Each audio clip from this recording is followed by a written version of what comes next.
Welcome to the City Current Radio Show. I'm your host, Jeremy Park. We're always honored to bring you inspiring stories of individuals and organizations making a difference, powering the good in our community. We're going to kick it off talking about Girls on the Run Memphis. We're joined by their executive director, our friend Joanna Lipman. And let's start. Joanna, how are you doing? I'm doing fine. How are you, Jeremy? Doing well. So we're coming out of the fall season. We're headed into the spring season. And you've got a lot going on in terms of not only what you're doing, but also recruiting volunteers. And we'll talk about that in a second. But let's start with some context. Give us a little bit of a history lesson for bringing Girls on the Run to Memphis. Okay, great. Yes. So Girls on the Run Memphis was started here in 2018 by a group of very impassioned people who wanted to take from Girls on the Run International, which is our parent organization, to bring their programming here to Memphis. And the Girls on the Run really focuses on the social and emotional development of adolescent girls. So we offer a program that really touches on all of the things that start to confront them during adolescence, like their loss of confidence, their ability to make and keep friends, to navigate some of the different emotional challenges and the stresses dependent on their situation that they encounter suddenly kind of in a new way with a little less security than what they had. And we provide them with this 8 to 10 week framework of lessons that are led by volunteer coach facilitators that incorporate physical activity also as a means to connect this idea that a healthy brain, a healthy body and mind, everything is connected and you can impact one or the other depending on how you feel and what you're doing in each area. So it's called Girls on the Run because we do incorporate running as a means to understand your potential, trying things that may be hard for you, also supporting others in attempting new things. And that is who we are. And we're now entering our 6th season. So our program runs both fall and spring during the school year. So it's really, really exciting to see how we've grown from 45 girls, I think, in 2018 to serving, I think we've served over 400 girls at about 10 different school sites or community centers. Yeah. And I think, for what you're talking about, and I want you to elaborate on this because it's a very holistic approach. To your point, it's more collaborative than it is competitive.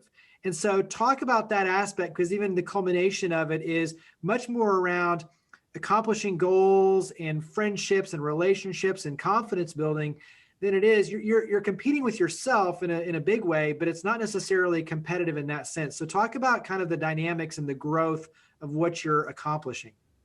Right. You made a really good point.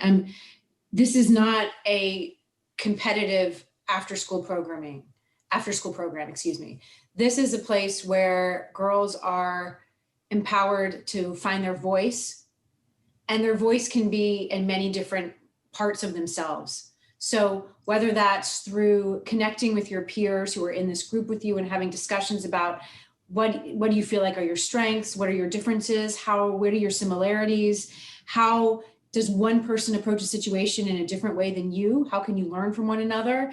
And then how can you take those lessons and really apply them in your daily life? So, and the physical activity part of that really does, it serves as a vehicle for understanding how becoming stronger in your body also connects to your ability to handle and cope with the stress that comes at you, with building up your confidence because you are literally releasing endorphins that make you feel good or you're accomplishing one small goal. This is about that life isn't about kind of a sprint, right? People say it is a marathon, and that is definitely true of your growing up. That you cannot get to the end of what you want to do or learn the first time that you try it, usually. That it happens over a series of repetitive and supportive movements in time. And so that is what Girls on the Run is about. And our coaches, our volunteers, what their role is really helping the girls to ask themselves the questions that they just may not even know how to ask, or to have another supportive adult voice or adult, person to reach out to and say, gosh, I don't know why I feel this way, or I'm having trouble with this, or I'm really excited about this. And can you, are you excited about it too? And for someone to say, yep, that's okay, or I understand you and I hear you. And I think it's a different role than either a family member or even kind of a peer during the day or a teacher during the day plays for them. It's someone who is seeing them in a little bit of a vulnerable way and embracing them for all of their strengths and all of their, what they call their pluses and minuses. So, and just one more thing that I think sets our program apart is that, so the mentors and the people who are helping the girls and making this collaborative space, they're not just a coach who loves to run and is coming in there because they think that that's what they're good at doing, right? Just running. No, these are people who, they may not have an interest they may not have a love or think they have a love for running or whatever it is, but they are there because they want to be trained to really be a mentor, to listen. So, you know, they're coming from a whole different space than I want to make you better at running, or I want to make you better at this thing. What they're saying is, I want to make you a whole person. I want to learn from you and let's grow together. And so we provide the training for that, and our curriculum is all about that. So I think that's what makes it a unique program, and especially a great program for right now. Yeah. Since we're going to talk about volunteer recruitment, dive in a little deeper on the volunteerism and the training that goes in, because I think, to your point, whether you love running or not, you have an opportunity to grow and develop yourself, but also these young women, and to play a really critical role in their development and the trajectory of their lives. And so talk about the training that goes in for the volunteers.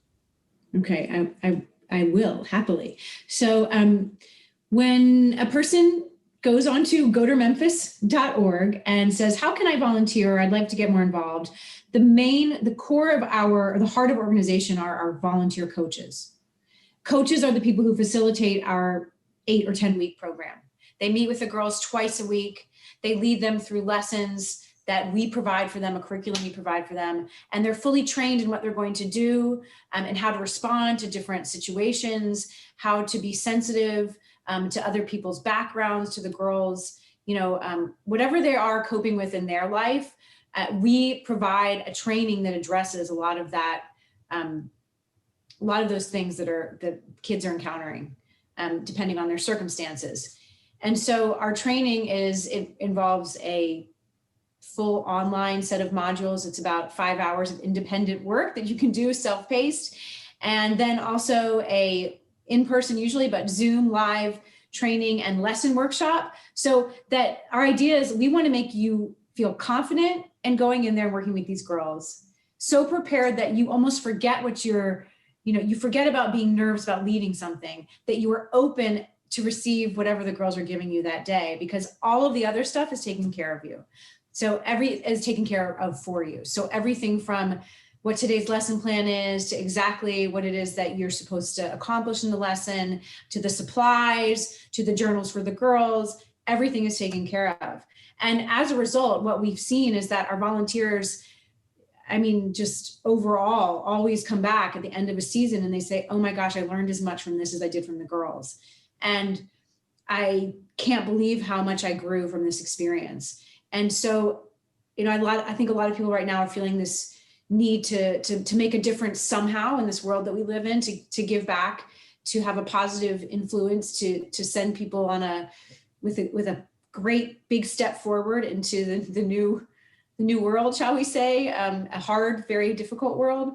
And I think that Girls on the Run provides a lot of the tools for an adult to help a child, a young girl, begin that journey. Yeah.